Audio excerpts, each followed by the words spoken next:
You all received the minutes from the August meeting. That was our last meeting, I believe. Any changes, recommendations? Are you ready to approve those minutes? Need some time? Make a motion to approve. Thank you. All in favor? So minutes are approved. And as you can see today for our agenda, we wanted to, and you all have that agenda, we wanted to do a brief revisiting of the year, how we did, any questions that we may have regarding where we're going. And then we want to take some time talking about evaluation. It's something that you've been asking us to do for quite a long time. We've had presentations from our internal team, which will provide us with an update. And then we'll have our colleagues from URI and RIDO present. And so that's where we'll be doing today. And before I do that, I just want to take one little minute to recognize our new members, and thank you for joining us for the first time. Recognize our departing members, and just really say a big thank you to Senator Miller. He's been a tremendous force behind all of the work that we've done in this state around drug overdose, around health and human services, and he will be dearly missed by many of us, because that was one of our champions, in fact, across the street. So now you're going to need to groom someone to be the next champion. Okay. So that's your departing charge as you leave. But in all seriousness, thank you for everything that you've done. Thank you. So I think with that, I gave the update on our chair. We submitted the names, and I know we are in the process of, the governor's office is in the process of vetting, and we'll have a name for you hopefully before the end of the year, but for sure, the person will be with us for the January meeting. I will not get yourself into another facilitation with me. And so I think I'm going to pass it to you. Is that the case? There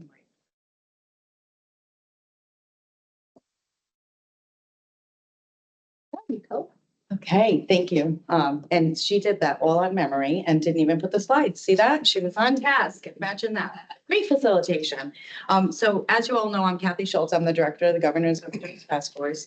But I'm gonna actually go to the next slide. I just want to give us in very, very quickly, just give us a quick overview of FY25. And this is just the amounts of money per pillar. We've gone over this several times throughout the past year, but I just wanted to kind of level set us and just remind us of this is what we were looking at. We had $18.45 million that has been allocated across the different pillars, as you can see here. Next slide, please. In the middle view, I know how they did that.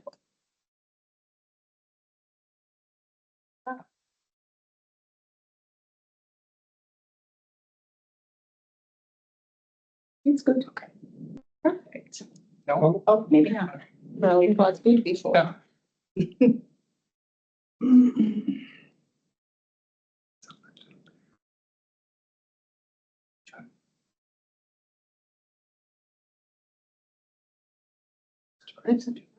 Just leave it like that. Yeah.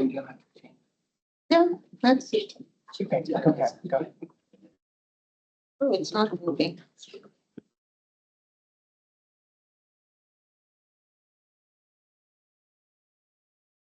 That's better. Perfect. Okay. We got it. It's not All right. Well, the good news is everybody can hear us on Zoom. So, so we have that. We have the microphones going. So I'm just going to go through this very, very quickly again, and then we're going to go right into kind of a year in review. But I wanted to kind of start us off here and just give a quick update. So as you know, these were the approved opioid settlement allocations by percentages as well as by amounts. And what you should have all received the memo back from the secretary, where the secretary approved the recommendations that you all voted, the consensus vote, but also made a note that we had a placeholder from FY 25 that has now been put in, added to the total. So if you remember, it was $11.5 million that we had for the recommendations that were voted on. And there was a placeholder in FY 25 of settlements that came in after the allocations from FY 25. Those were now added to the total. So if the totals changed, but the percentages stayed exactly the same. And now we're going to go into the year in review, and then we'll open it up for some discussion. Thank you. So for the year-end review, for the projects underway for FY 24 and 25, and I'm gonna try to speak up loud because I'm soft-spoken itself. For the Rhode Island Foundation, as of May 30th, 2024, grant funding that focuses on trauma, family, reentry, and recovery supports were awarded to various community-based services. For the new outreach programs with focus on BIPOC communities, Project Rubber Baby, Famous House, and Horizon Health continue to do work within the communities with various outreach within these communities that provide naloxone training, overdose outreach, and canvassing to provide naloxone training.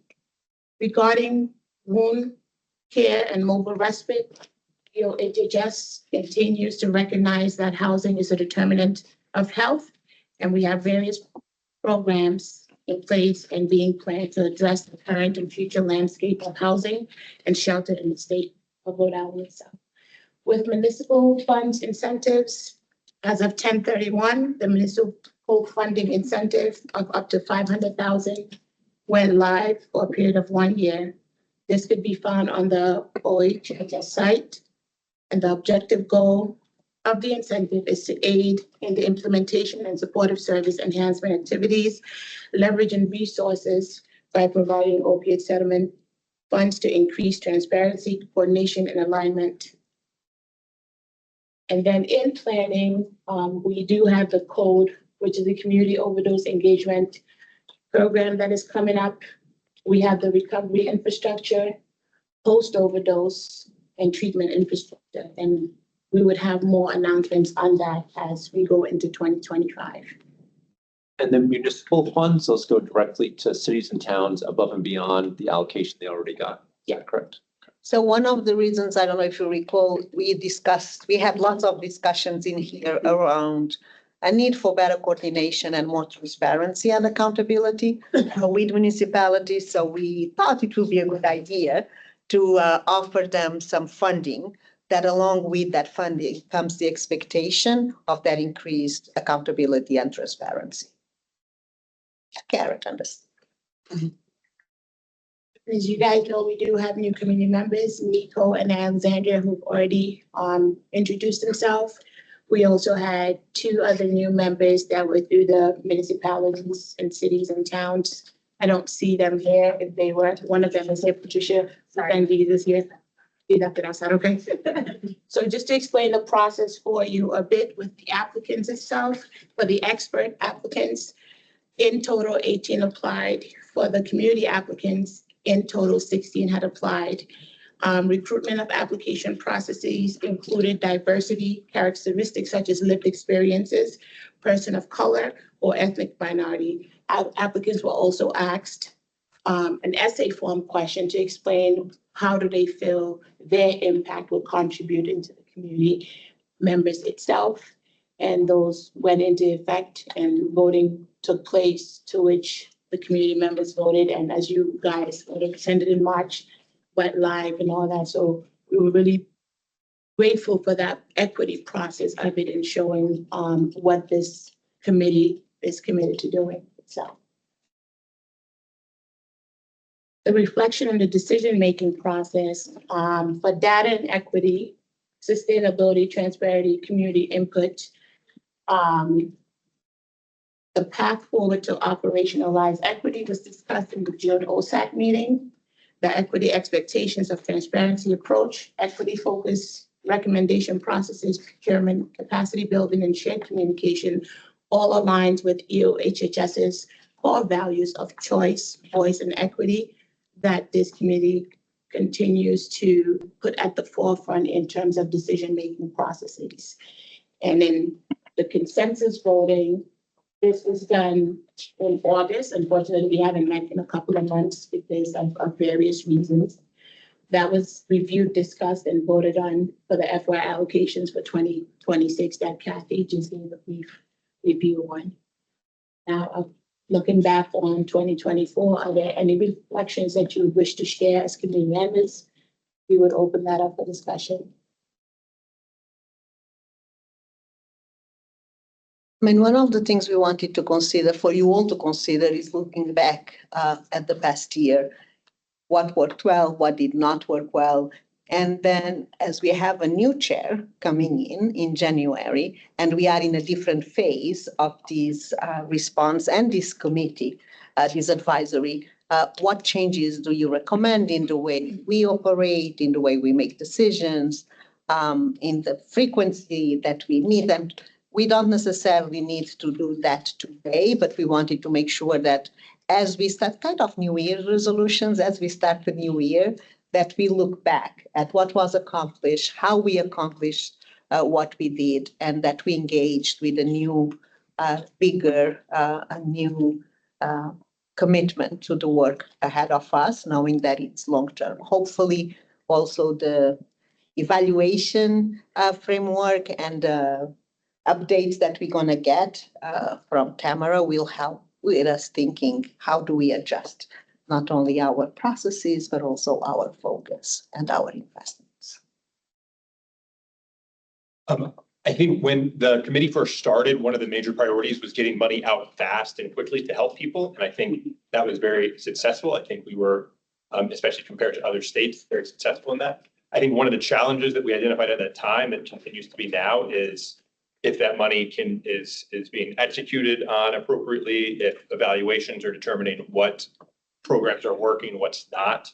And it seems like the next phase where there's not going to be this overwhelming influx of money, the focus is really going to be on identifying which of the projects were most successful or which were executed well, or kind of, I think, focusing on lessons learned to focus on putting all our eggs in kind of those areas, as opposed to what are all the great projects we should be considering.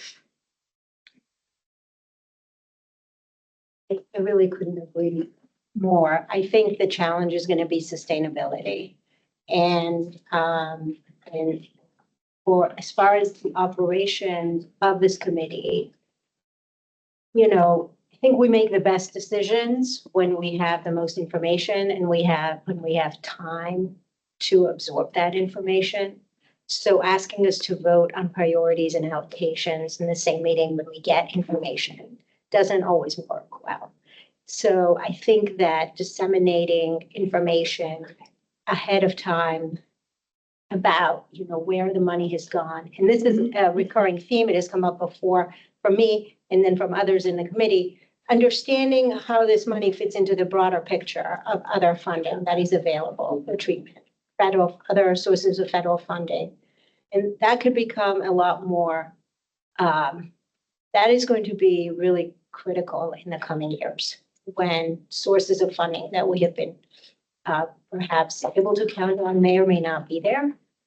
And we will have to, I think, as a state, keep a very close watch on shifting federal priorities, enforcement priorities, what they allow to happen and what they don't, because we want to make sure that our money can go to things that can actually happen. You know, we're gonna, I just think these are all going to be challenges that we're going to be facing. You know, one thing that I think we need to think about for the future is our process of selection of committing members. What worked well in the process we used the last time, and what can be improved the next time around. And I think things can always be improved, right? You rarely get things right the first time around. So, you know, I think there were a lot of great aspects to that process, but, you know, maybe we can workshop as a committee, some ideas, for the next round of selections. But overall, I do think it's also really important to recognize the work of the EOHHS staff on this, for this committee, which there's been just a tremendous amount of behind the scenes work that, they don't do and know, and they have to pat themselves on the back. So I just want to, there are some kudos to this. Well, on behalf of UHHS, thank you. I always ask, how can we do things better anyway? So I do not believe like that any process or initiative is perfect.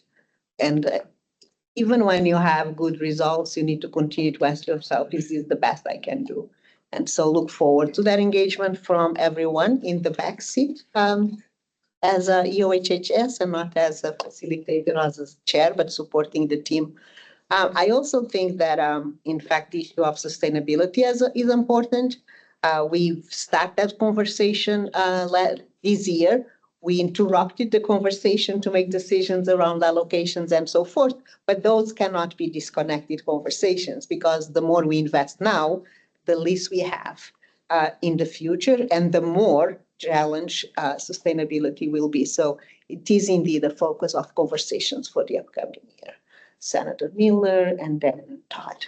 So more on a big picture, looking back to how the opioid settlement fund was developed and considered and dictated to the General Assembly and the departments that it impacts, is that funds were supposed to be considered supplemental and not a replacement for a budget item. And this is, I'm not sure how to permanently solve this problem, but I think it's very important as we look forward that there is a better understanding and some discipline from departments and the legislature and the governor's office when they design a budget, not to look at, well, the opioid settlement historically has done some recovery housing as an example, and therefore we don't need to, when we propose a budget, whatever department is going to allocate that it's important for them not to make that reflection, and that that these funds are considered additional funding based on more of a real-time consideration of what's important to do in any given crisis might be the wrong word, but an urgency based on how they were supposed to be spent. And I think also included in that is we had you mentioned earlier on the municipal funds. I think there has to be transparency, not only so we understand what they're spending, but so that when the advisory makes decisions, we know and we see the same kind of discipline and understanding about how that 20% is being sent. And I think it's missing now. Also involved in that is the stewardship funds, that there be some kind of formalization that the stewardship funds should fit within the same kind of advisory, either fully commit to having those funds come under this advisory every year. I think those are important things. And then one thing I tried to encourage people to legislate, and maybe this can happen future, and it shows up in our spending, is because of procurement, we have a lag that is, I think, really does not help on what our spending turns out to be and how quickly it goes out the door, with the idea, as I already mentioned, that it's supposed to be more of based on real-time data, more recent than maybe a legislature or a budget looks at.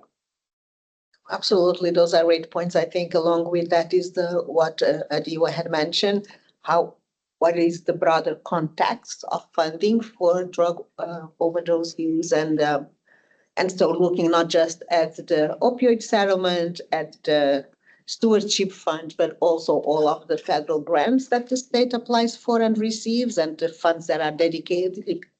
That's information that is needed for this committee to make decisions that are fully informed decisions.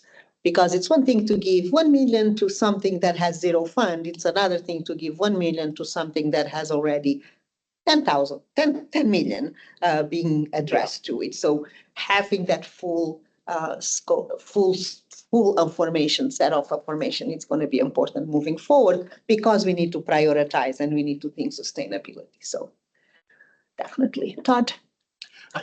When I saw this slide in the deck, there was two things that came to mind. And it's funny that Senator Miller goes before me because I was actually with Senator Miller at one of our first meetings. Who said, you know, what's most broken? And I think that it helped to put into perspective a very complicated problem and what can we fix. And I like to think that I still continue on with those first couple of meetings out all new phases and trying to what is most broken and what can we fix with this money. The second thing I just wanted to reflect on is Bob Hoodling is not with us anymore. And I hope he's looking down, smiling at the work we're doing. But it is still a climb to the top of the mountain, and we climb on. So just the two things I want to add. Yeah, and I'll just start off by thanking everyone on the committee for your work, and also thanking my colleagues at the health department, many behind the scenes who are also doing the work, who may be online or otherwise not here.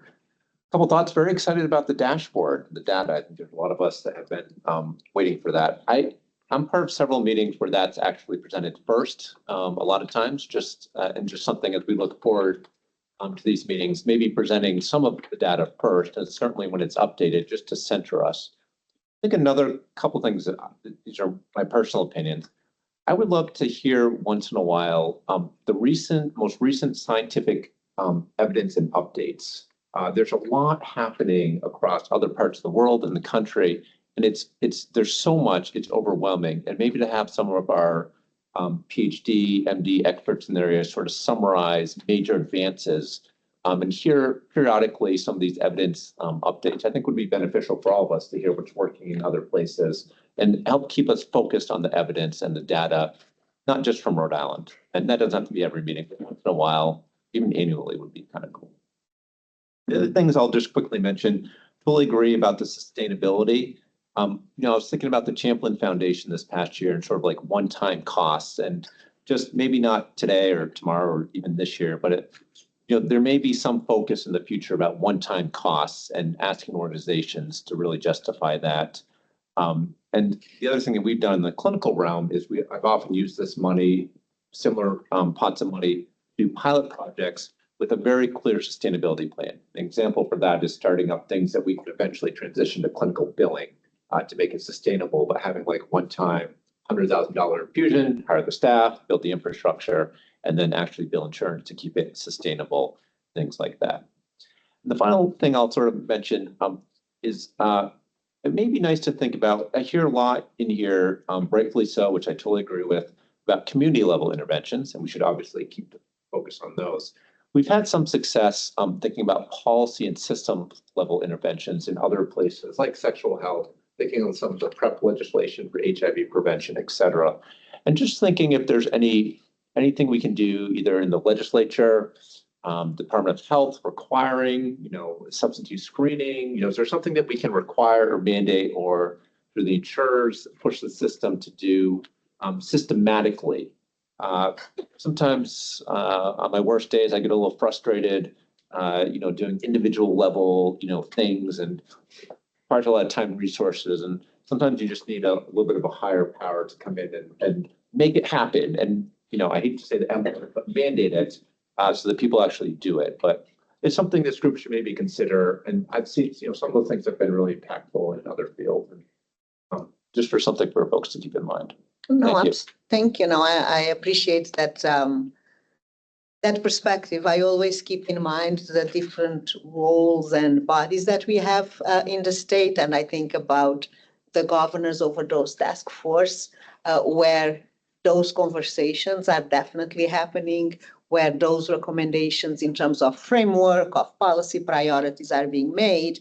And in my mind, is it more of making sure that we have a more closer or more open communication between the two bodies, and that if there are major policy recommendations or changes that are made through that body, that we make sure as soon as possible that those are brought here for this committee to understand, but also not for you all to think about yourselves as just people making money allocations or recommendations. As you think about those, if there are ideas that come forward, that we can also bring those back to the advisory, to the governor task force, and have that broader groups of stakeholders who have been doing and having that conversation of being made. But absolutely. Thank you. Anybody else? Yes. Yeah, one recommendation, I would concur with a lot of what's been said so far in terms of evaluating, looking at outcomes, seeing what's effective, prioritizing sustainability, is some roadmap that gets us from the pillars allocation to the actual detailed contract that gets signed for certain types of services. Because that's where the sort of rubber meets the road. Maybe we'll know that on outcomes, but just to know where's the money going and what's the deliverable that's to be expected. So then we'd have a better understanding whether or not by allocating money to those pillars, it's getting us the outcome we want. Sometimes it could be a question of just available providers. We may want to go in a different direction, but if we can't find anybody to do that work, then we have to make other accommodations. So that decision-making process, or at least the results of that, might be important for this committee. No, absolutely. I think we've in the past have brought back to this committee an update on what specific projects being funded. Most of the time, the decision-making is a competitive process because that's how you allocate funds in state government. But having maybe sharing more information as we go through the process, letting the committee know this is being put forward. This is the number of people who have been selected. There are other, and I'm going on a limb saying this right here, right now, but sometimes you can bring to the decision-making process when you are reviewing applications and so forth, you can bring members outside of state government in very specific circumstances. So that could be something that we can also think of. Is that a role for some members of this committee to play, knowing that whoever does that, if they are a provider, they would not be able to participate and receive funds. And so, but that is also something that we can think about ways of getting this committee or some members as interest allows to be a little closer. So we can look at that for the upcoming. Just to piggyback on that, it may be interesting. I think one of the things we can get to is understanding sort of best bang for your buck. So it may be interesting, I guess, in an academic setting, but is to be able to say where have our funds, where have they been invested that have reached the most impact? And I think to that, I don't think anyone in here has the skill set, but thinking like an economist or a health economist or someone, I wouldn't spend a lot of money on this, but if there's a skill set within the departments to be able to say, and look at, where we're spending the money and assign a dollar value per life saved, just to give us a little more insight about some of our higher yield, and this may be helpful in the next couple of years to understand where we should invest further down in terms of harm reduction and saving lives. Well, that may be a good transition into our next discussions. And if it's not, I'm not expecting to have an answer to that specific question, but maybe you raise yet another evaluation questions for our colleagues. And so if there's no other reflection for the past year, I would like then to transition into our evaluation to first my colleague at UHHS, Tamara, and then she will introduce our colleagues and friends from URI. So thank you. Thank you for the opportunity to share some updates and introduce our partners here to talk a little bit about the framework here. Next slide. So I know I came and spoke to the group I think a few months ago, but I just wanted to highlight all of the work, the collective impact work, and when we're talking about the evaluation framework, that we utilize this collective impact process rooted in our continuum of care and the pillars that work together in conjunction with one another. So obviously there's different ways and different questions that we have. And so we use different processes in what we're looking at to get information. A lot of the ways that we're collecting information is obviously with the people that are doing the work. I cannot claim that I am doing any of it, but we're thankful for all of the partners who are doing the work and then the folks directly impacted. So that's a really big piece of this participatory approach, and that we involve everyone along the process. So you can see here on this slide, I thought it would be important to kind of level set around the different components of the evaluation. But I do want to note, it's not reflected here in this slide, that there are many pieces of like program level evaluation that we do internally, and that's important really for alignment, data collection, when we're talking about all of the pieces that are fitting into the whole of the strategic plan. So there's lots of different levels that I'm not displaying here because we're thinking kind of big picture around the strategic plan. So I do want to center in that there's a lot of work that happens around the reporting, surveying, and things like that. If new programs go out, that we're aligning the pieces of information that are collected to ensure that we're trying our best to streamline data. So anyways, here on the slide, you see the leftmost column has our dashboard. So what has been done?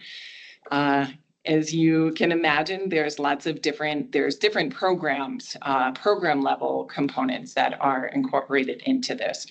Thus far, I think we've worked to collect information around 75 different programs that we are working on collecting. So we've got that components down. Thanks to my partner here, Chris, works hard to compile all of our program level dashboards.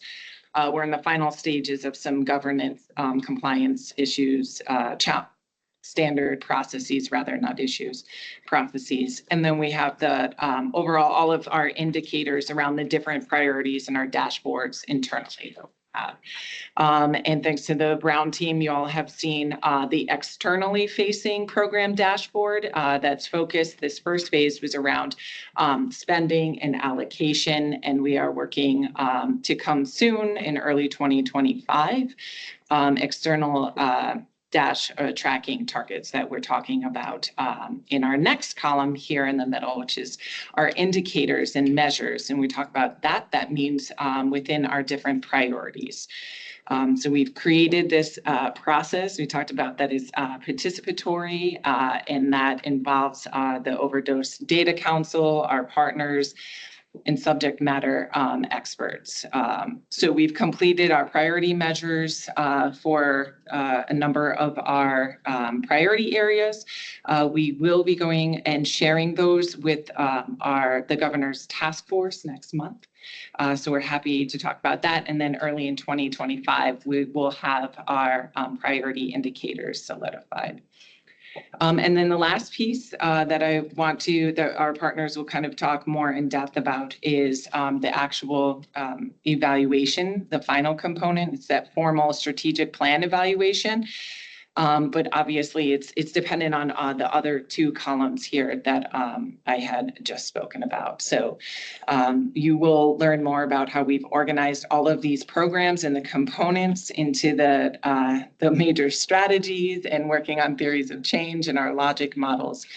But that's a lot of work, and it's taken a lot of additional capacity. That's why we have brought on a team to help support with all of these different moving pieces. That evaluation is continual in process, a lot of different processes that we have going on. So without talking about team and approach and additional capacity, we wanted, this is why we brought on our team here to help expand support and capacity. So they have a plethora of experience and expertise around this, which they'll speak about. So without further ado, I'll pass it to my partners at URI. Thank you, Tamara. So I'm Brian Blissmer from the University of Rhode Island. Thank you for the opportunity to speak today. I'm going to kind of just do a broad set framework of what we're doing and planning for the evaluation for you today. I actually did what I normally don't do and have a fairly scripted piece so that you don't have to deal with me going as a professor and just talking for 50 minutes about whatever topic comes into my head related to the slide. So we won't do that. We'll stay fairly scripted and on task here today just to make sure we get through the pieces.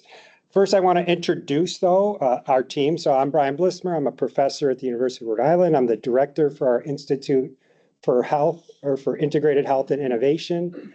So this is an entity that sits across, it's an interdisciplinary institute, sits across our colleges of health sciences, nursing, and pharmacy. So that represents well over 100 faculty members doing research and work in health-related fields.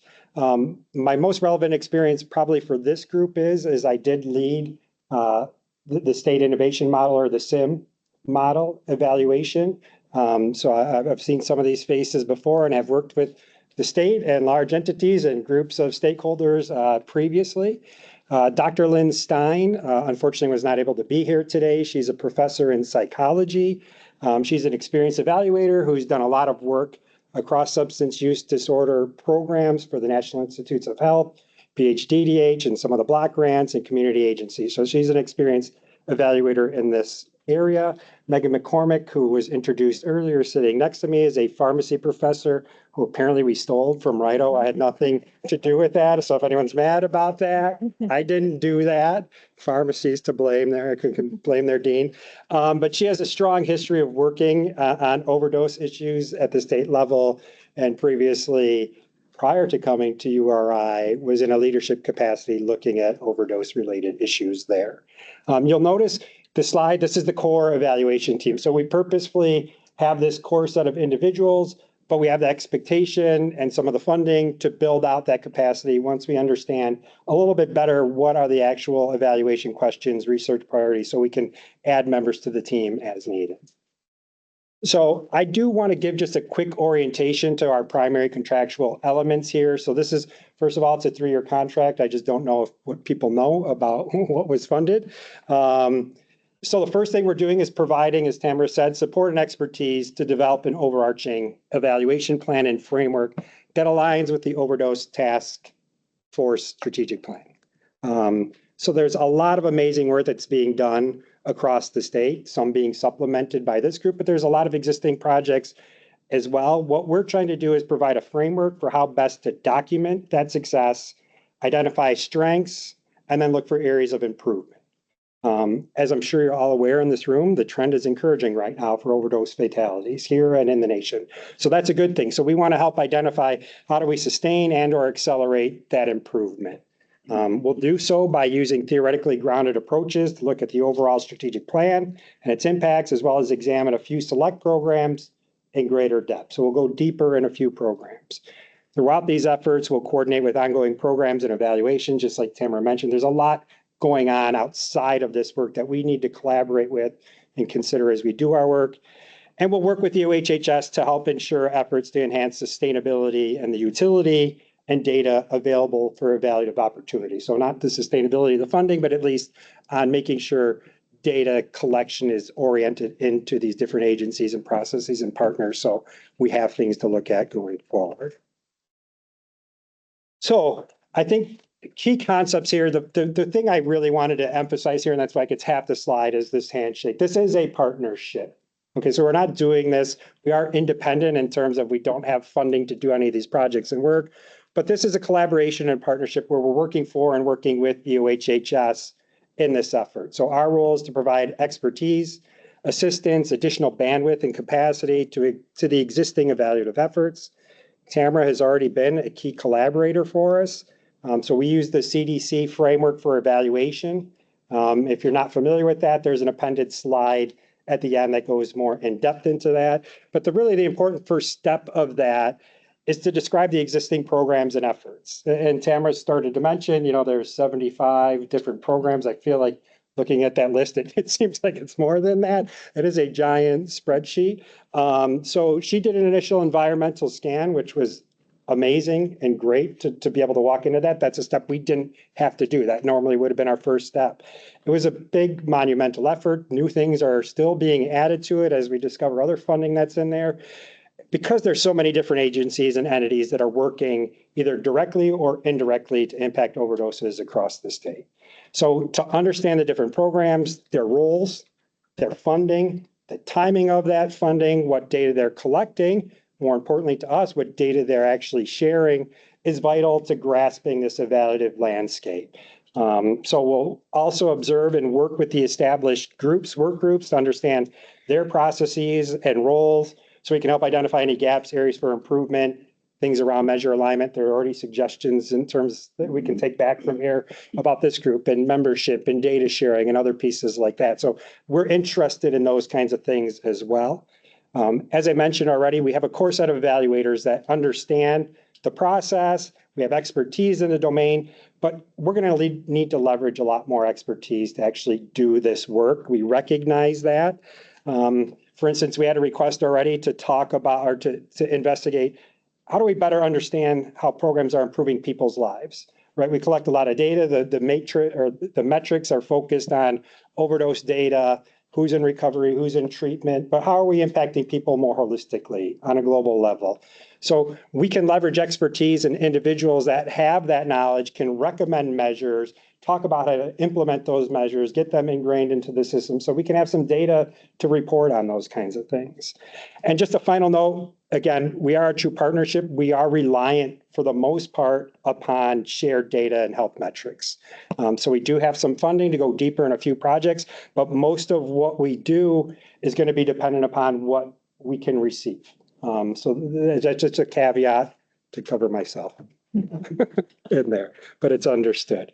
So the overarching evaluation questions, I've talked about these before, but just to again, quickly level set, these are really the three key things that we said we would try to investigate through this evaluative process. The first is to examine the strategic framework as depicted in the task force wheel there on the right. Hopefully you're all familiar with that. I would assume that you are to the most part. So we want to make sure those programs are well aligned, resourced, and evaluated. That's really one of our key components there. The organization and structure of the environmental scan that Tamara did into a logical, theoretically organized and grounded data matrix is really key to that. So that starts getting to some of the questions that are already coming up. What are the programs we have? Where are they in the pillars? What strategies are doing? Do we have 5 for this and none for this one and 2 for this one? And have they been funded? Are they actually executing their things? That's all the kinds of things we're trying to start to organize through this matrix. The second question is, how are the programs functioning to address the desired outcomes? So Chris or Christina and her overdose data council are really working on key metrics across the strategic pillars, that middle column that Tamara presented. We're going to try to supplement that by examining indicators at the specific strategy level within the pillar. So I'll show you later. Each of those pillar areas has specific goals or strategies within them. What are we measuring there? How are we determining kind of that process success that hopefully leads up to the metrics that are being reported at the state level? And finally, we're going to examine everything we can as best as we can from an equity lens. We want to ensure that the needs and the voices of the community members, people with lived experience, all the relevant groups are being considered throughout the process that we engage in as evaluators. Next. So how do we organize a big undertaking? This is a big task to try to do. And what we try to do is we really want to apply established theoretical approaches and frameworks to organize our work. So I already mentioned we use a CDC framework to say, this is how we're going to structure our evaluation. These are best practices. These are the things that we do. So we want to use theory, though, to organize how we then examine the state's overdose efforts as well, not just the evaluation. So the picture on the right, I like. It's like that back of the napkin kind of scratch, but this is ultimately what we are interested in here. So the vision or the why is already well established. Everybody in this room, you're participating in this because you know and can appreciate the profound need to reduce overdose deaths and improve the lives of our fellow Rhode Islanders. So we know the vision, we know the why. Our evaluative focus is really on the what are we doing and how are we trying to implement it side. So the strategies that we're using, the tactics that are being used to execute those strategies, that's where this evaluative structure can provide some insight and guidance for how to move forward. To look at the strategies or what is being done, we've identified the cascade of care model as particularly relevant to the state's pillars and associated strategies. As you may be aware, Dr. Marshall, who's sitting back there, has already done some initial work looking at the cascade in Rhode Island, and I think helped maybe drive some initial decision-making even for some of these entities. As for how the strategies are being implemented, and Tamara already kind of alluded to this, and it's come up in a couple of slides, we're really using a collective impact framework approach here to look at the functionality and the implementation of these cross-sector collaborations. So those are our two guiding frameworks. We'll go a little bit more into depth on them just for people that aren't aware. So given the large number of different programs that cause different funding streams, okay, again, there's a lot of blended, braided funding that's going to cut off here for this group, for this. Are we waiting for an appropriation? Are we waiting for some more funding from the feds? There's a lot happening here. We really need to look at this from a collective effort perspective. So this requires that we have 5 main components in place that are represented here on the slide. I'll just talk briefly about each one. So the common agenda, our stakeholders all need to have a shared understanding of the problem and a collective vision for addressing it. I think that exists in a couple of different entities here. In the context of the opioid crisis, this involves aligning the overarching goal, reducing opioid-related morbidity and mortality in Rhode Island, things that the governor's task force is doing, things that OSAC, this group, is also concerned about and working towards. Shared measurement is obviously key to something that we're interested in as evaluators, but is definitely required to measure collective impact. So we have to have agreement on what key metrics to track for progress. So things like how many people are receiving medication-assisted therapy or treatment, the rate of overdoses, the number of people in long-term recovery. So we know those are the kinds of things we want to measure, but we need to make sure these measures are consistently defined. Okay, so how are we defining these measures? How are we actually collecting these measures? And are they being reported across all different organizations and levels in the same manner? That's what becomes really important.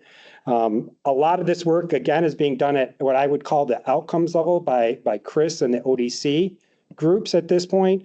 We need to extend that down, get that a little more into the weeds, into the pillars to see, like I said, how are we measuring these strategies? How do we know if the investments that we're doing are actually delivering on some of these areas? To know that, we have to measure these areas first. And some are easy to imagine the measure and some aren't that easy. So we've got some work to figure out exactly how are we measuring these different components there. We need mutually reinforcing activities. So again, we have to coordinate efforts, individual efforts, so they're aligned, they're complementary. To me, this is the place where a lot of the social determinants of health work really becomes highlighted in there. So as we're thinking about, someone that's got, a recent opioid use disorder diagnosis. So we have someone that just has it. Well, are they connecting with social services? Are they being provided housing, employment status, connection to other mental health services? All those kinds of things that we kind of wrap up in this umbrella here. We want to make sure that we're not just treating, and we don't, as the state's clearly not just treating these as individual programs. That's where it gets hard to say, what is this one program doing? They don't exist outside of the context of everything else that's happening here. So it's important to understand this embedded system and how everything is meant to interact with one another. Continuous communication, they call it continuous communication. I personally don't want continuous communication. It seems a little overbearing to me, but that is what we call for in this model. But there needs to be regular structured communication to share information. So again, we want this information, a couple of weeks before the meeting. Great. What's the plan? How are we going to do that? How's that going to be delivered? What's the cadence of that? So how do we share information? How do we coordinate activities? How do we address different challenges? So, there's a lot of monthly, quarterly, biweekly, whatever you want to call it, meetings that are happening there that are involved in data sharing, that do joint problem solving. What we did in the SIM project, for those that are familiar, we actually did an explicit examination and evaluation of what was called the culture of collaboration. In that project, we can do something similar here to really dive a little deeper into the functionality of different working groups. How are they operating? Formalize that process for feedback, make recommendations back to the not chair in the future, and really help support those processes going forward. So how do we make this work and function at a quality level that you all deserve? And finally, there needs to be backbone support. I think there's amazing, great backbone support here, frankly. So you need a dedicated organization or a team that coordinates this initiative, facilitates the communication, ensures everything else is actually happening. We have the team here. They already have received some kudos. There's the governor's task force as well. That's all doing these kind of activities. So these things exist in the state. That's why the state is one of the models for how to get these things done, frankly. The cascade of care model is really more about what to change in this circumstance. So our collective impact is, again, how do we implement that change effectively? This is really about what kinds of things do we want to change. This model was originally developed and used in HIV work, but it's been successfully adapted and adopted to look at the opioid epidemic or crisis. So there's a fair amount of research on this. There are 5 key stages that are represented here. It's important. It's a cascade for a reason. So each one is thought to then influence the next one. So again, if you could imagine, if I could flip a magical switch and we now prevent everybody from developing an opioid use disorder, well, then we're going to see that we don't now have people diagnosed, we don't need more people in treatment, et cetera. So they all build upon and flow from one another. So where this becomes important is that each level now in the model or the cascade can help us provide guidance or insight as to the appropriate strategies for intervention, identify areas where we're being successful, where we're having challenges. So for instance, it could be we're really great at diagnosing. Okay. And we look at our data and we see we're diagnosing a lot, but we can't get people into treatment. Then you start to delve into that. Is that because they don't want to go to treatment? It's a payment issue. There's not a provider available for them. It's a transportation issue. What are the drivers of that relationship? Or we get a lot of people that start treatment that can't sustain that treatment. Well, what's happening there? So these start to give us places to go into the model and say, where are our pain points? Kind of what's broken? What can we try to fix most easily, given the resources that we have, right? The state looks at this holistically. There is some temptation. I've been involved in things like this. One was Ford or it was GM. Like they do some of these kind of modelings and they look at this for health-related behaviors. And sometimes you come up with, well, we're just going to put all our money on prevention because that gets rid of everything. And that's not the kind of thing you should do. Okay, so these are all holistic things. You don't just abandon people because, well, they're too far down the path and it costs money to intervene with them. All right. So that's not the approach the state's taking. That's not the approach we want to take here. That's why there's sometimes risk in some of these cost benefit analysis as well. I just want to say, go back one slide. Just take note of the color. So the color scheme is actually specific here, despite being whatever pretty things that Microsoft decided to give me. Okay, so we've got our blue, our yellow or orange or whatever that is, green and purple here. As we go to the next slide, you're going to see that these already map on to the pillars. That's why this is a piece that makes sense to organize our thinking around what the state is doing. This next slide. So these are the task force pillars and the goals. So you'll see reinforcing comprehensive prevention already maps on to the blue piece. The yellow really starts to blend in some of the treatment stuff as we get towards the bottom of these, but these have the specific strategies or goals for each pillar that we want to go a little deeper into. I'm not going to spend the time talking about any one of these in particular. It's not what we need to do at this point. But what we want to do is really organize our thinking. Go back, we're staying on that slide.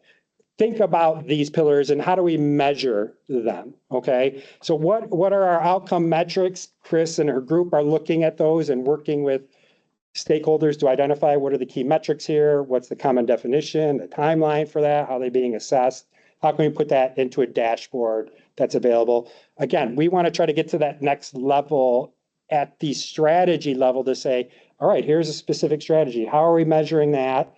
how many programs are targeting that strategy. So there's 75 different programs. Some are targeting multiple strategies in there. Or do we have strategies that only have one target? Do we have some that don't have anything happening in there? Is that purposeful? Is that intentional? Is it not intentional? So what's happening here? Why kind of do we have the structure that we have? And that's key to doing that environmental scan and then attaching this really to the logic model here. We'll identify any gaps there. We can look then for common metrics. So what are the metrics that we have within the pillars and the strategy that's essential for us to do the collective impact work that we want to do? We have to have a core set of measures across these. Otherwise, it's apples to oranges and you can't look at collective impact.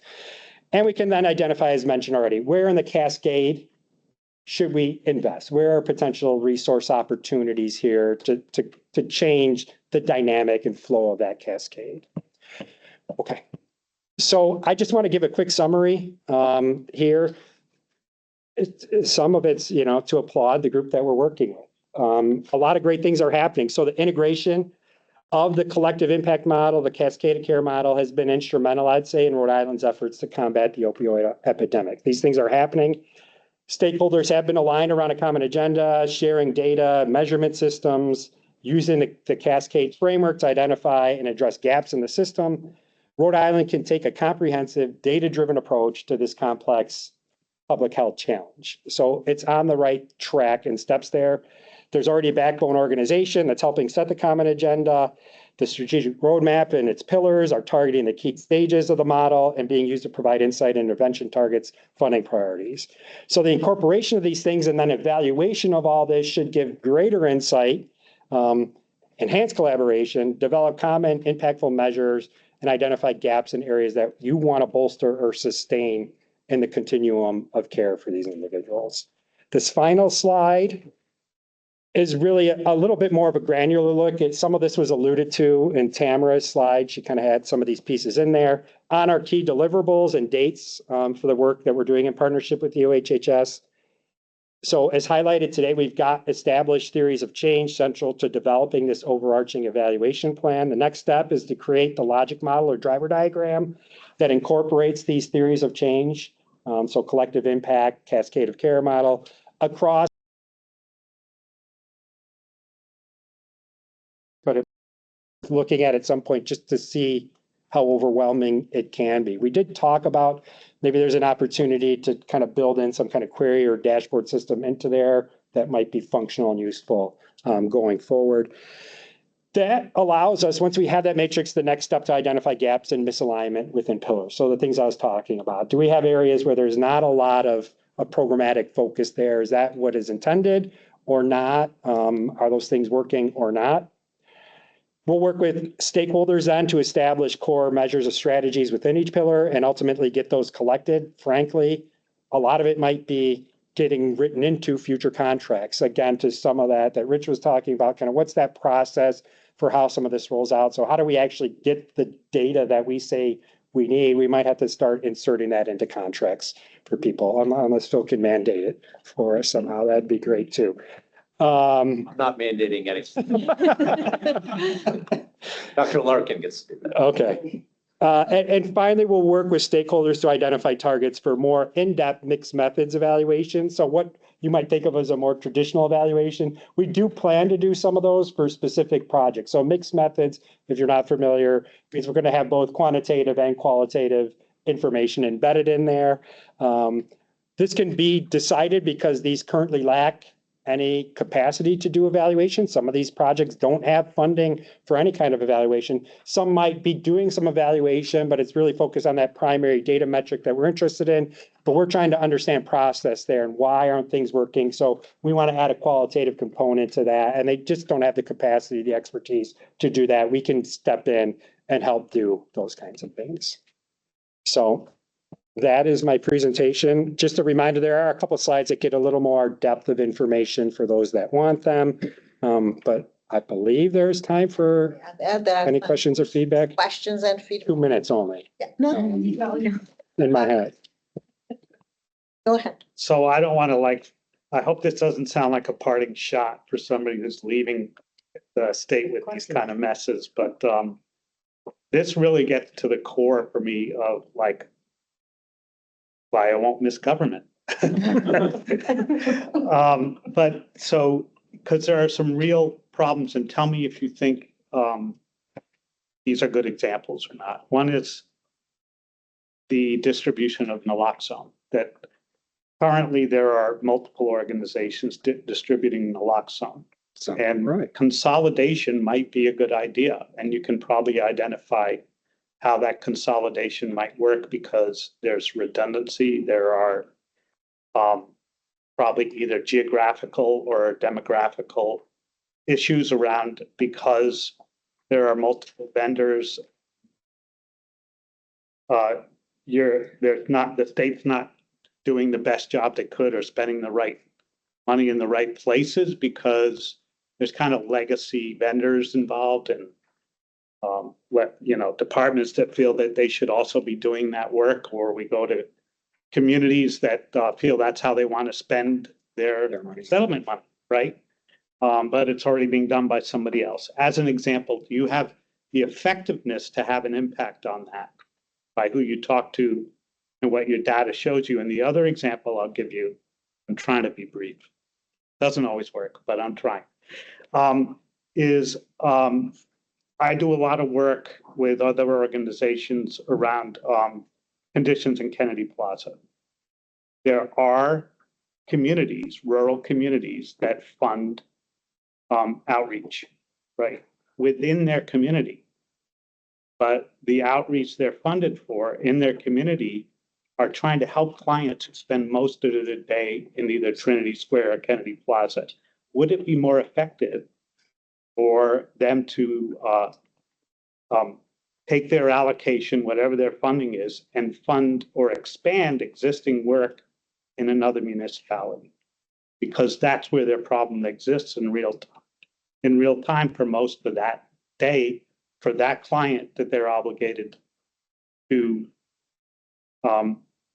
assist. And I just wondered if you are encountering those kind of issues and whether you think you should or could have an impact on it.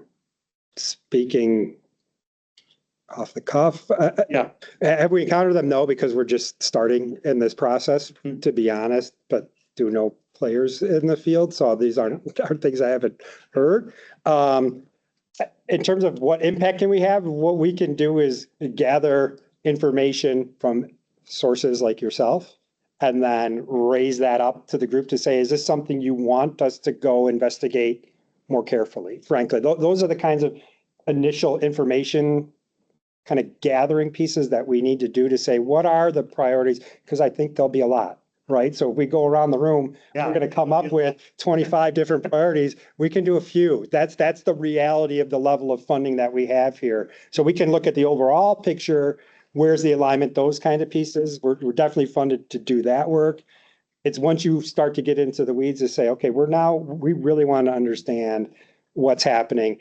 We're going to put some resources in people that go to Kennedy Plaza, that talk to the people, find out where they're from, connect with their local agencies, do some qualitative or structured interviews with those people to understand how they're using their resources, how they view we can do some of that work, but we can do some of that work. And that's the struggle there. And we can't implement and execute any kind of change other than saying, this is the result of the work that we were able to do and give it to our partners. So I don't know that that's a great answer to the question, but that is the reality of concepts were redundant to what you hope to achieve. They're at least in there potentially. Yeah. How about that? Brian, I've got a couple of questions. Sure. Not a couple, but they're brief. From your presentation, I'm getting a sense that your scope of work is the whole opioid prevention, treatment, recovery, harm reduction system of care in Rhode Island. Just that little thing, yes. And if it is there a way of teasing out then the impact the settlement dollars are having on that system? That's challenging, to be honest, to me, Rich. First of all, an ROI, like Phil said, someone can bring in, I'm certainly not a health economist, never pretend to even be associated with one. But those people do exist, but that's a separate project in and of itself, potentially to do well. We are trying to look at where funding is blended and braiding, but it becomes nearly impossible to ascribe. If you gave 100,000 and they gave 300,000, you get a quarter of the credit for what's happening there. Makes no sense, because it could be what you're doing is what's actually the important part, or it was superfluous. You really don't know. So I don't feel confident saying, yeah, we'd ever be able to tease out and say, yeah, this one program you funded saved 32 lives at the cost of, $1,000 a life. That is not what we're going to do. So then there's still going to be a gap in the questions that have been asked at this committee meeting about the impact of what we're funding. Depends on the definition of impact, I think, is where it's important to understand what's the actual impact that you're looking at. You could look at functionally how many people are seen, are screened, or whatever. Like, there are different metrics that are getting in there that are applicable at a programmatic level. Like I said, this is like you mentioned, this is a complex system of care with 75 different projects and growing that don't exist in a vacuum, right? They're all interrelated. So teasing those out, you can look at a programmatic level. Are they doing what they said they would do contractually? Like that's some of the question. That's what Tamara was saying. Some of that evaluative work is already going on at the state. It's not necessarily part of what we're doing, but we'll use their data to kind of look up and say, hey, you've got, I mean, to the senator's point, you might be able to say, you've got a heck of a lot of naloxone distribution happening and here and here and here. And is that necessarily where you think that all should be? At this point, it's coming to this community from 5 different providers that are all blanketing and trying to just up their numbers for their reporting. We could probably look at those kinds of things, if that makes sense. Along those lines, with your example, if there are naloxone distribution organizations around and we're putting some money towards that, at least knowing the context of how much are we contributing to that overall distribution. Now, the effectiveness of the right people getting it, that's a different kind of question. And then the impact that has on saving lives, that's further down the road. But at least some basic understanding that if what we're funding gets 1 million packets out there and the state as a system is doing, I get it. then at least we know we're contributing to that, and then we can have some. So that there's. No, I appreciate that. Some instances of knowing what our role in terms of what we're funding. Now, is that the best provider to do it? Are they doing a good job? Different question. And that's where staff would come in. Yeah. A related question is in the work you do, will you be identifying, I think you said this, gaps in unmet need and or inadequacy of service?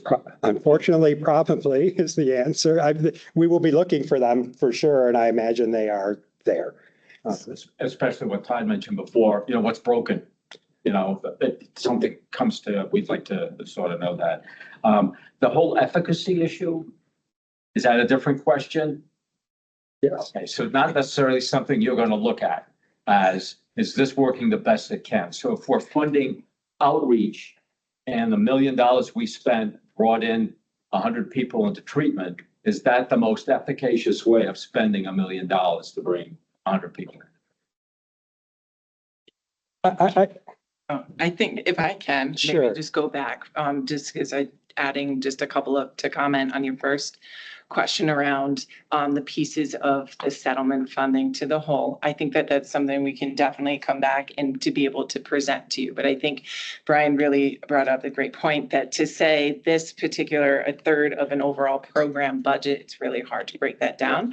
We can definitely, and that's part of the work that we've been organizing and to try to do it in a very succinct way to be able to not be overwhelming with a third of a program budget for this thing. So we'll definitely work on that. And I think when you asked about gaps, I think remembering that we're framing it with the strategic plan. So are there gaps within within our core strategies as well? I think it's like the questions that you're asking, like very specific program level questions we can definitely continue to work towards, but we're really framing it with like looking at gaps in the strategic plan as well. So that's how we're using funding to be able to align it there. So we'll be able to look at it through that lens. Thank you. Yeah. Dr. Shan, were you about to? Go ahead, I'll go. You're more important than me. You should go first. You were gonna say. All right. Very quickly, I think this is really exciting to see because I think this is like a very overwhelming task and this framework makes it feel like much more tangible, which I think is exciting. I have three very, very quick things, I hope. One, in this cascade care model, it is wonderful because it's so linear. I worry sometimes that with opioid use, it doesn't always follow that exact cascade, which I think you're aware of and kind of Yeah, mentioned. it's but- recursive. Exactly. Yes, And absolutely. I think that's an important part as part of the evaluation to recognize, that people might be in recovery, then dip back into the yellow for a little bit and come back. And that is part of the evaluation.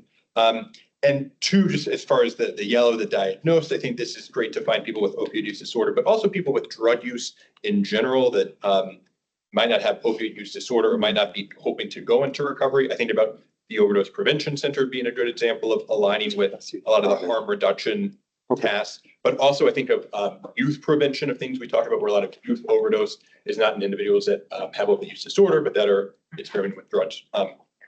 So apologies to you. No, that's great. Thank you. But the second thing to Senator Miller's point, I think the idea of like naloxone distribution is easier to measure than anything else. And it's a proxy measure for what we really care about, which is naloxone use or overdose reversal. And I think those are harder to measure, which makes your job harder, but is like what we would really want to have information on potentially. And then the third and final thing, maybe to tie things back where, to quote Todd, quoting Senator Miller, I think at the beginning, what's broken, this can kind of help find gaps. But I'll be honest, I think part of the OSAC evaluation goals people talking about is not where are the gaps, because we're kind of past that point now that we don't have any money. It's like what's working. So not what's broken, but what's working so that we can put that into not supplementary fund, but general assembly funds. And if it's possible to do that, I think that would be an OSAC goal going forward. Those would be my two. Yeah, so first off, thank you for coming. Thank you for undertaking this work. We certainly value our partners at URI. My wife went there, so I have to say that in part. But thank you for all that. As has been pointed out, I think as I think about the three major evaluation that's been stated, it's impact, cost, and gaps. And we want to be transparent. We want to know certainly if there's things that we need to address. I mean, that's part of the reason why we're here. And we're all involved in different parts of that. I think my recommendation would be just that we have some key evaluation questions, potentially that we all agree on as a group, so that we don't kind of get down the trail of perhaps questions that are a little bit less relevant. And I don't say that to be be contentious at all. But sometimes I see with academic work is that it goes down a winding trail and the questions don't really have an impact on where we want to go. And I've been part of that work in the past for other things too. So just being in academics as well. I'm a little bit less thrilled about qualitative work, just in general, because I think we are very data driven and having done qualitative work and quantitative work, I think we have a lot of members, both of our community organizations, as well as on the governor's task force that have lived experiences. And we have a lot of folks that work on the ground. And in fact, when I want to know something, I don't do qualitative interviews. I go to my friends at Weber Renew, or I go ask Kathy, who's very connected to the community. I'm like, what do you think about this? And I usually get pretty good answers about that. So at least from my standpoint, I would be looking more for quantitative numerical things. And just as some examples, I wrote down a couple examples. Sometimes I start actually at the end to think how we want to get there. But some things that would be helpful to think about, for example, for every dollar that we spend on recovery, on treatment, how many relapses have we prevented? How many people, for every dollar invested in treatment, how many people were we able to get on buprenorphine? Things like that. I'm not sure if we can actually get there, but some more sort of Without interval designing an experiment. statement. Understanding there's a lot of compounding variables, understanding we may have to make some assumptions. That's usually where I engage my PhD colleagues to help think through Not gonna have to make up. some of that stuff. And I will say, having done logic model, my life would be okay if I never saw another logic model in my life. But I understand that we may need logic models. But I think most of us consider this, I know, and myself, I'm also come from a research background. I think I really don't think about this as research. And so I think making sure that the questions that are being asked and that the money and time that you all are spending is really going to directly impact the work. And, you know, we have lots of different members here that are on the ground doing the work. So I just want to put that out there. I would see things like doing qualitative interviews on the ground in Kennedy Plaza probably as a little bit less relevant, because we have community outreach workers that are there every single day who kind of know what's going on, and we just ask them for free, you know, what's going on. They'll take 5 minutes. So just as an example. Just, I also went to URI, and my art history major really did not go to URI. really helps me with this work. We will get to public comment. It's not yet the time. It's not. Excuse me. We're gonna need to step the process. Sir, I'm gonna need to ask you to wait and wait for public comment. Yeah, we'll get back to you. Thank you. Continue. please. The only comment I would make on the qualitative side is that it's not necessarily, I know I brought up an example of talking to people in these kind of settings and groups. That's not my particular interest, to be honest, but it is what we had done previously, because some of the functionality is important to understand. How are these groups working from a collective impact perspective? That is an important piece there. I think taking the one person's anecdotal response for what they're doing and doing that in a systematic way is what we are talking about from a qualitative perspective. So rather than just saying, I have my one source, let's talk to a few people. Let's make sure that things are intersecting, that we have some commonality here, common suggestions, because everybody's going to come in with their personal opinion and bias, and that will be reflected in what they say. So let's talk to several people, put that together, look for common themes. That's the kind of work that we're talking about from a qualitative And perspective. I think I would agree that it's an important part of a storytelling that we are all doing.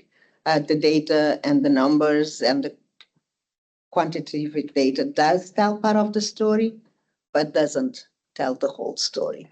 And the experiences and the qualitative data gives you the context for that quantitative data. So I do appreciate a systemic and standardized and strategic way to get to that storytelling that is critically important in the work that we have.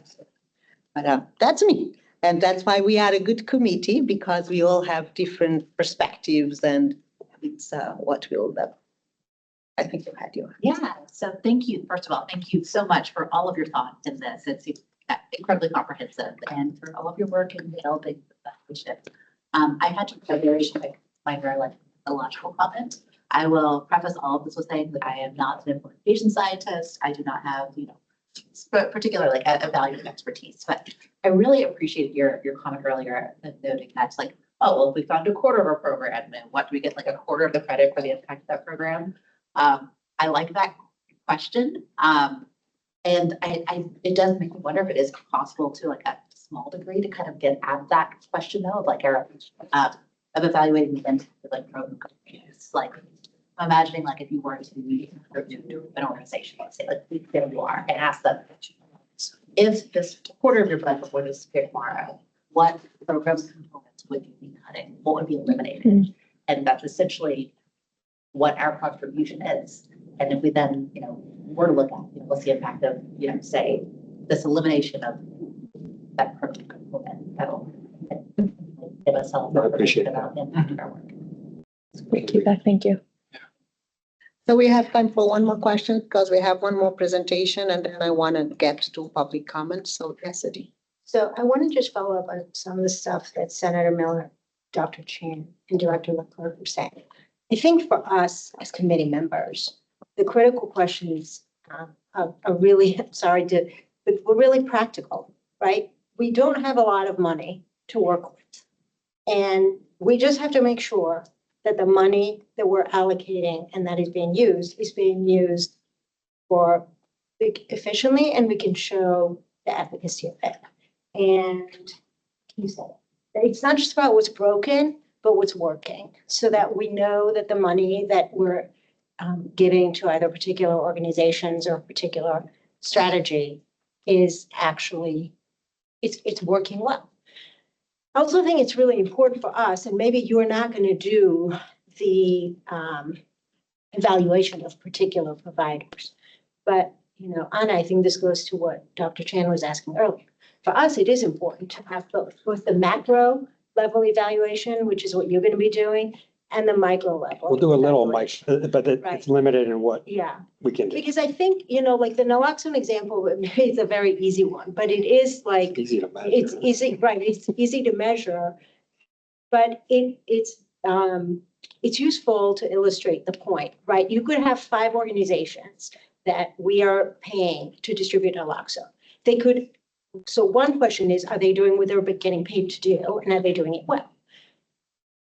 The answer might be actually yes. They're all doing what they're being paid to do, and they're all doing it well. But it could still be like not the most effective use of money, because we could get the same result if we only paid 3 organizations to do it. We could potentially do it in a more cost-effective fashion. I'm not at all suggesting that that's the case. I'm just trying to illustrate the point here, that there is a value both to the macro questions that are being asked, but we are also going to need to know the answer to some of the micro questions to know whether it's worth continuing to fund.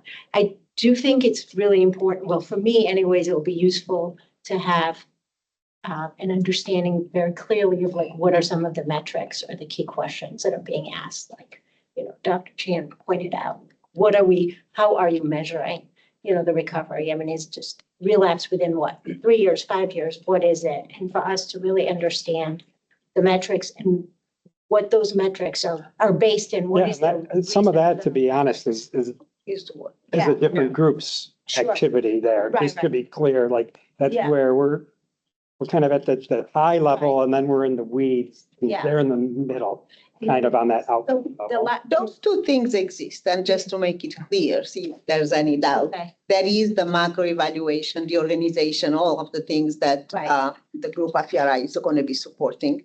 They are doing some of that micro work. Most of the program-specific work, oversight and monitoring is being done at the state level, and those metrics and so forth exist. And absolutely, we can come back and present those along with the things that we're doing. I think the question, and I'm not an evaluator either, the question about the money, or I'm going to say not the money, because I think that's the wrong way to put that question. The question about impact, it's a very different one that exists both at the macro level and at the micro level. And we ought to define what impact means. And impact is not necessarily measured by how much money we spend on something from this committee, because most of the programs that we are investing on, we are not investing with money only from this committee. This money from the advisory is being leveraged and used along with the money from the Department of Health and grants that they receive, from the BHDDH agency and grants that they received. And so to ask what is that impact of the money, I think it's going into an unnecessary and inefficient process. And However, no, but I agree with, No, let I me didn't mean to finish. say, no, I didn't mean to let me suggest just, our. I know, but let me finish I the thought agree. process. However, the question, is an investment in naloxone distribution a right investment to do? That's a different question. Is the investment in naloxone working? Not because we are distributing across the state. Can we know the impact of that distribution? Does it reflect in the number of overdose deaths that then we saw showing up at the emergency department? Can we reconcile the use of naloxone with the naloxone that was distributed. Knowing again, if you use that example, that many people can have access to naloxone through the pharmacy, through their insurance, and not necessarily through us. So I think it's important that we define impact, and that's a conversation that this group ought to have. And but it starts with us clearly understanding the macro level, which I hope with this presentation and many other ongoing conversations we'll have, and understanding the work that the staff is doing in terms of micro and oversight and monitoring and metrics of the programs that we have across the 4 years. Just So want to say that. Thanks, Anna. Okay, The thank last thing I wanted to say though, or ask you in particular, is your, how much collaboration do we have? Because again, some of the work that I think Dr. Macri is doing may inform or intersect somewhat with the work that you all are. And it would be, like, I would want to understand that a little bit more, because it would be a shame. You're working in a silo, they're working in a silo, and we can be, Yeah, that's not the Building goal. on that, So yeah. there's no formal, but on the sim, we worked with Brown. So I think this is something we've done before, but part of it is figuring out what actually are the questions right. that are going to be asked to then say, this is where we need expertise, this is where we need individuals. And there are definitely funds set aside contractually. So there's just the three of us getting paid what we're paid. And then there's money sitting there saying, this is all to pull in other experts, whether it be at URI, wherever it might be, to help address questions. So there's one that says we want to try a health economist on a specific unique piece. Then you find that person and you try to fund that as a specific unique piece. But it definitely will not be broad-based, and it will have about 300 assumptions built into it that you're modeling that based upon.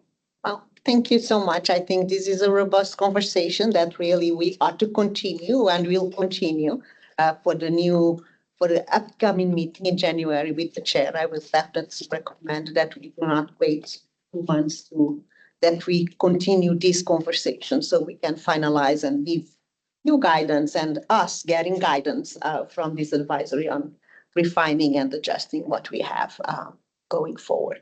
So I think next we have an update, a very quick update from the task force that Kathy wanted to make, keeping us connected with the task force. Wanted to move, you don't want to move. Thank you. So I can remember what I'm supposed to present. So again, Kathy Schultz, the Director of the Governance Overdose Task Force. If you aren't all aware, twice a year, we actually have a community conversation. And we tried, the first one in May is usually to get recommendations from the task force or here for the opioid settlement. But we also have another one in November to try to kind of look at from the community perspective. That's the largest community input body that we have. We bring all of the task force together and we have a little conversation. So these are the 3 questions that we asked. We are compiling that information. And the information will be presented out to the task force next month, and that is on December 11th. And as mentioned earlier, the Overdose Data Council, a lot of the information that you are all hearing, the questions about what are our metrics and all of those things, that's actually going to be presented at the task force. It's the draft next month, and we will have this in person. And I love to eat, so I always try to find every opportunity to have some refreshments. So we will have some refreshments. It's kind of our end of the year thing. And that's it. And come join us if you have the ability to. And I'm not sure what we're going to eat yet, but I'll let you know. So just take note of the date. We Yeah. welcome this advisor participation in the task force. And I so know, but many you already participate, but that may be an opportunity to hear some of those issues and inform then the conversation in January. But for those who cannot make it, we will share that information with the committee. So unless there is any other questions, just our meeting date for next advisory on the 15th of January. We're going to do it here again. So it's working well. Works well for me. It's closer to home than Creston. And the equipment's better. Works much better for our folks across the state that join us remotely. Then without any ado, is there any other questions from the advisory before I move to public comment? Any other questions, final comments? No? Then we're going to move to public comment.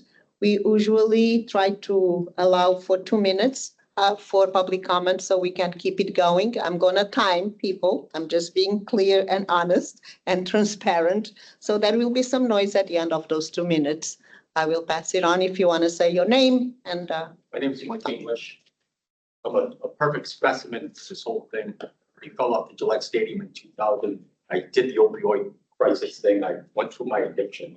I cleaned myself. Then I fell just recently, 14 feet, broke my back, which I'm trying to get an operation. That's my doctor's appointment today. So I want to take pills right now, and I don't because of my first addiction. I know the dangers of it. I won't do it. However, put that aside, I see a lot of holes in this whole situation. One is the knock-in, or whatever you want to call it. That should be made with a CVS, considering CVS is to be determined on what they need to owe. So they could probably offer some free service. And if they have a card where they can issue people knock-in on free through the organization that you guys are supplying, on the theory of they fill out a card. First part of the card will say first time user. Then the second time, did you need it because you used it or do you need it because it's outdated? If you used it, how come? Or what was the outcome? Death resulting, life coming back, whatever. Now, the other thing is I looked at the knock-in. I read it completely, talked about a lot of things that it could be cancerous, but it's unknown and other things. But if I'm smoking fentanyl, or I'm sniffing fentanyl, and I want to use it, and I still have friends that use drugs that I'm trying to talk out of. It's very hard. But the reality is as you're in it, you build an intolerance. Do you know how much fentanyl or the knock-in that you need towards how much fentanyl you use? Because there's nothing on that box. There's no description anywhere, not online or anything. It's just kind of guessing it. So if you give me one spray on the theory that I'm just using like that, and I'm smoking or sniffing straight fentanyl, is that one unit going to be good enough? And probably not. I'm going to tell you how you guys should be doing math and realizing CPS should be giving it out, asking the one question, how do you use? And this is what you need. You don't need one box. You need 3. You need 4, because the reality is you give one box, it's gonna kill someone. The other thing is you don't want to make it all Kennedy Plaza, because at the end of the day, these people outline, go home, and they die in their mother's house, their father's house, all around the state. And those people need to not care just as much as the Kennedy Plaza. Second, this organization should create a project plan. Whatever project plan you create, you should have a progress of every report for the committee. Sit there and then turn around and have an outcome of how good your results are quarterly. Just like the feds do on any construction project or any medical project, you have these project plans. Nobody seems to do it. And the fentanyl, your website should actually have everything that you're laying out this month 2 weeks before, with everything that's going to be talked about. So that way you know the data, you know the conversation. We don't have to guess. It's more of any questions you have. It saves you guys 3 hours. I waste my time in 3 hours, and the only thing I hear really about money. This is the first time I've really heard about a project completely. And thank you for saying your project, because I was interested. But that's the first really time. Mostly it's about numbers. And it doesn't tell you how you're working. Sir, I'm going to ask you to, Well, your time is up. the other thing is just the last. Sir, your is your time collected is up. data should be a police report and a death result. We heard you. Effective immediately, because when I died, you could get that number of how many people died of fentanyl or whatever else. We wait. Sir, 4 months. I'm going to ask you to We don't stop need it. and let somebody else, or I'm going to And need it's to ask to somebody to get an interrupt the meeting. investigation on the death because of it. I'm Thank just saying you. what you guys are doing wrong, and you're killing our children by not Appreciate. listening. Because Any other you know, public comment? You guys have a good day. Please. You will have the same 2 minutes. We limited to 2 minutes, ma'am.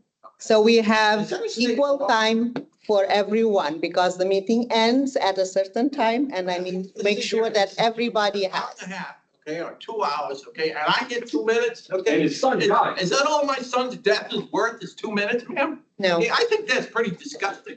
I am out in the field every day, working with DEA, putting DEA signs in businesses, and they're more than willing to donate to get the message out that there is no safe drug use, okay? And I'm tired of seeing signs around the state that promote drug use.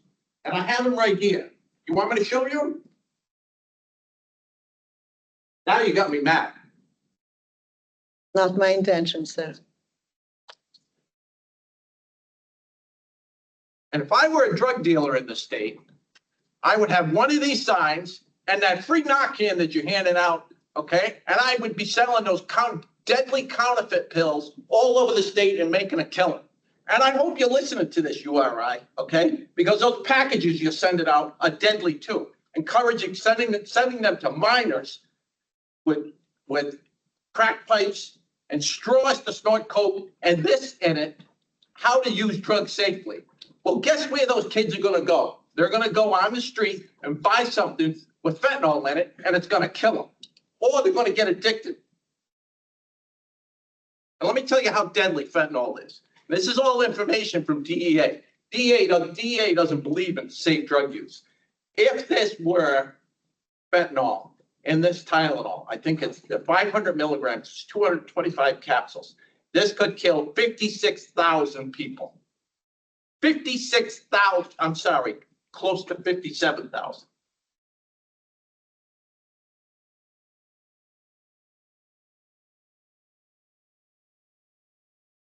I have, where is that?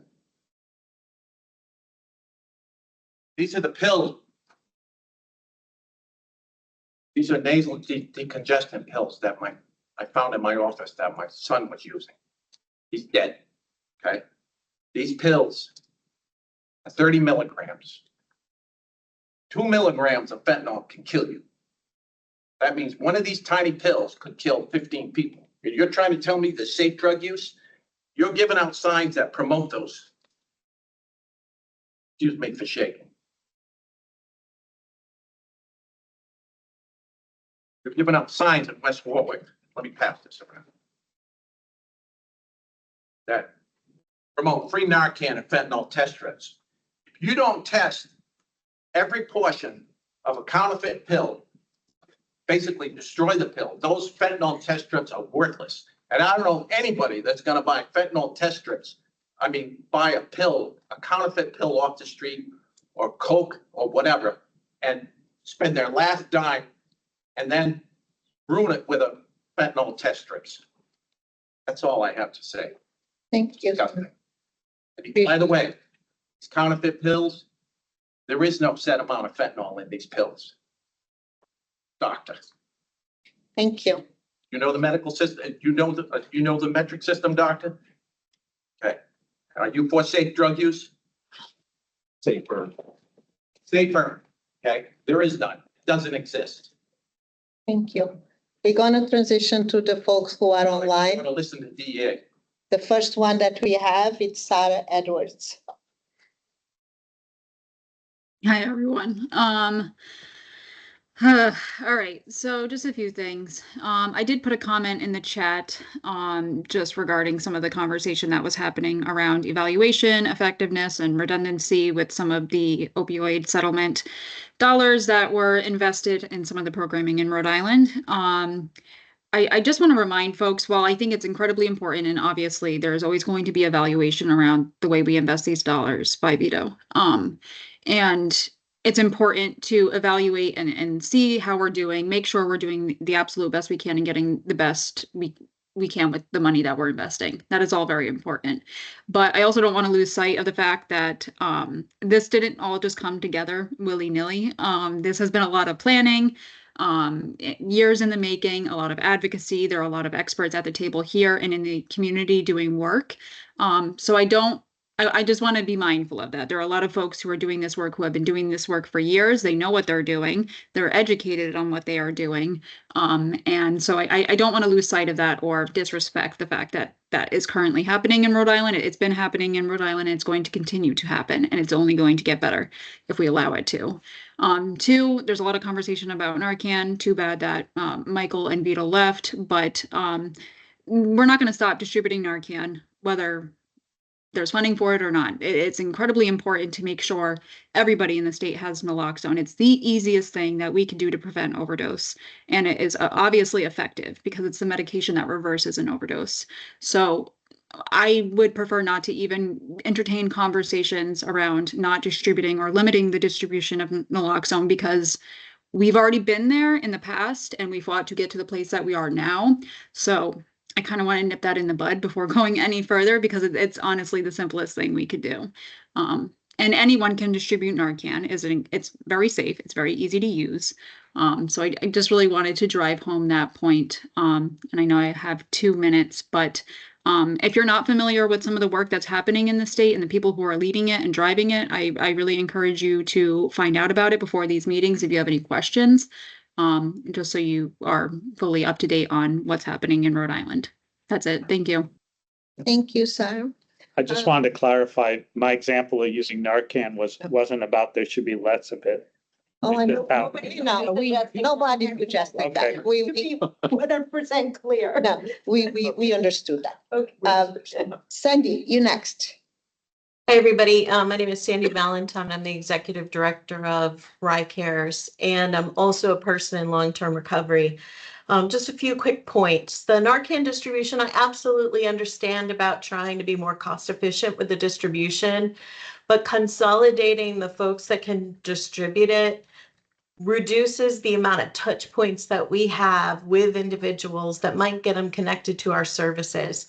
We had a gentleman in here at 11:45 this morning. He was sitting in on a recovery meeting and he came very, very close to overdose. And we had our Narcan available, but we're also getting into safe hands and be able to advocate with first responders that this is an individual who's really trying hard on recovery. So just, I know cost efficiency is great, right? The other thing I want to say is in meetings like this and in others, I continue to hear a lot of stigmatizing language. There's been a whole national movement about the language of recovery or words matter. And I would love to start hearing that in these sessions, people using that. And if you're not familiar with that language, I'm happy to share it. Relapse is definitely a word that we try not to use. We try to frame it as recurrence or return to use. And so that kind of tied into some comments that a positive outcome is somebody maintaining a substance-free status forever. And I just don't think that that is realistic. And it really creates a lot of barriers and sends people away from programming rather than embracing them where they are. Just like on any other health condition, sometimes we make poor choices, but if we have enough encouragement and we have enough resources, we can get back on track for whatever works for us. And then the last thing I wanted to share was in terms of the measurement, I'm part of a NIH grant as a consultant on another topic in Connecticut. And so I understand what's going into that measurement. I've been trained in collective impact. I think what would really be missing is not having a person in long-term recovery on your team, because unintentionally, I think you trip into the language and you trip into looking for outcomes that may not be as meaningful as the 22 million people in recovery might tell you are meaningful. So just a few comments. Thanks for listening. Thank you. I just want to say, because I know Adi was kind of showing it and you maybe could not see Adi's face clearly, but all the comments that were made by the members of the advisory, those were examples of us trying to put in language easy to understand the questions that are being raised in terms of evaluation, but that is not an intention, or no one was saying that we were going to limiting the distribution of Narcan at the state. It's not that the intention from the state at this moment, unless there is an indication that we have oversaturation of the states Narcan utilization, and then we don't need to. But that will be the reason for, not at this moment, there is nothing. And as for the person in recovery, I think we are lucky to have Kathy Schultz in our, as the director of the task force, and working closely with our evaluation folks. And so the point is perfectly heard, but I think the state, I'm proud to say that we are in a state that really embraces recovery and recognizes the importance, the critical importance of working with, embracing people in recovery and with lived experience. So yes, we'll continue to do that, and it's a statement that it's important. We are doing that already. So we have another person for a public comment. So thank you.